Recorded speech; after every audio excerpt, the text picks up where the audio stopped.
अब सरकार की तरफ से अगर तैयारी है तो देश भर में अटल जयंती के मौके पर यह खास मौका सरकार की तरफ से चुना गया है। मुंबई से हमारी संवाददाता प्रीति सोमपुरा हमारे साथ जुड़ गई हैं और जम्मू कश्मीर से अजय जांडियाल हमारे साथ जुड़ गए हैं। दोनों से ही हम जानेंगे कि किस तरह की तैयारी सरकार की तरफ से है। अजय, पहले आप जम्मू कश्मीर के बारे में बताइए, क्योंकि अभी अभी डीडीसी इलेक्शन भी खत्म हुए हैं, बीजेपी का परचम लहराया है। ऐसे में क्या खास तैयारी वहां किसानों को मनाने के लिए सरकार की तरफ से नजर आती है?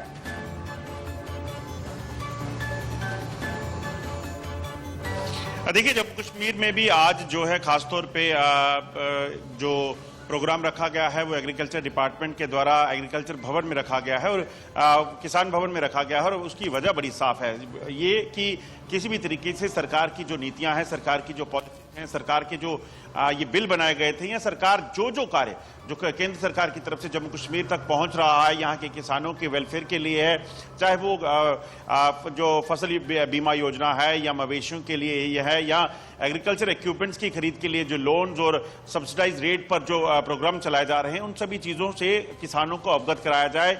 और कोशिश ये कि किसी भी तरीके से अगर सरकारों में किसानों में जो नाराजगी है उसे दूर किया जाए। जो भ्रम है बिल को लेकर बना हुआ है, जो प्रदर्शन लगातार दिल्ली में चल रहे हैं, अगर उसको कहीं ना कहीं जो है उसका रोष यहाँ जम्मू कश्मीर के किसानों तक भी है, तो उनको भी कहीं ना कहीं हैंडल किया जा सके, उनको भी एड्रेस किया जा सके। तो एक कोशिश सरकार की तरफ से की जा रही है और इसी चीज के लिए एग्रीकल्चर डिपार्टमेंट जो है एक बड़ा यहाँ पे प्रोग्राम चलाया गया। किसान भवन में अलग अलग इलाके से किसानों को बुलाया गया है और उन सारी चीजों के लिए जानकारी दी गई, उनको अवगत करवाया जाएगा जो सरकार उनके लिए कर रही है, करना चाहती है।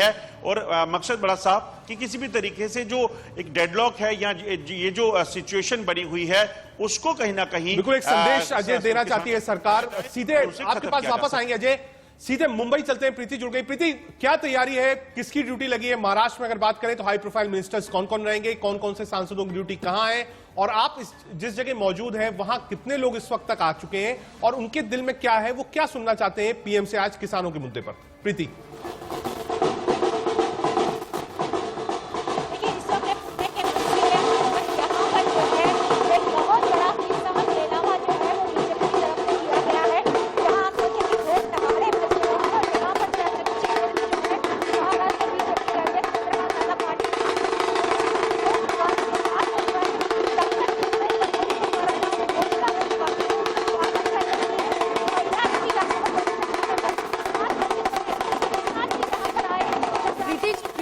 आप समझ सकते हैं लोगों में उत्साह बहुत ज्यादा है और आपके पीछे से बहुत शोर भी आ रहा है। आपसे दोबारा हम कनेक्ट करने की कोशिश करेंगे और अगर संभव हो पाए तो आप लोगों से बातचीत भी करिएगा कि कितना इंतजार उन्हें प्रधानमंत्री के संवाद का है। लेकिन उससे पहले महाराष्ट्र के एक उद्योगपति ने बेटी की शादी में संगीत संध्या के बजाय किसान कानून के समर्थन की अनूठी कोशिश की है, जिसमें बारातियों को बताया गया कि किसान कानून के फायदे क्या क्या है।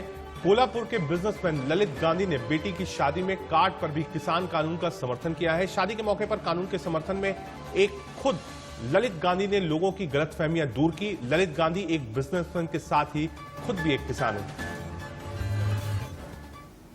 माइक गायब करके आप पहले ही ललित जी की आवाज दबाना चाह रहे थे, लगता है। ये विरोधी पार्टी के लोग यहाँ पे आ गए हैं।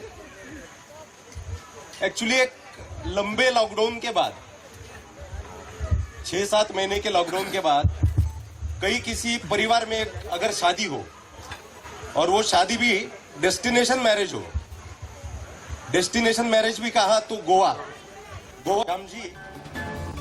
अगर बेटी की शादी में संगीत संध्या की जगह किसान कानून के फायदे बताए जाएं तो आप समझिए कि एक तरफा विरोध नहीं, समर्थन भी हो रहा है और सरकार चाहती है कि समर्थन वाले जो किसान हैं वो विरोध करने वाले किसानों को समझाएं कि कृषि कानून आपके लिए फायदे का सौदा है। इसीलिए प्रधानमंत्री नरेंद्र मोदी 6 राज्यों के किसानों से करीब 12 बजे बातचीत भी करेंगे। वो तस्वीरें भी आपको दिखा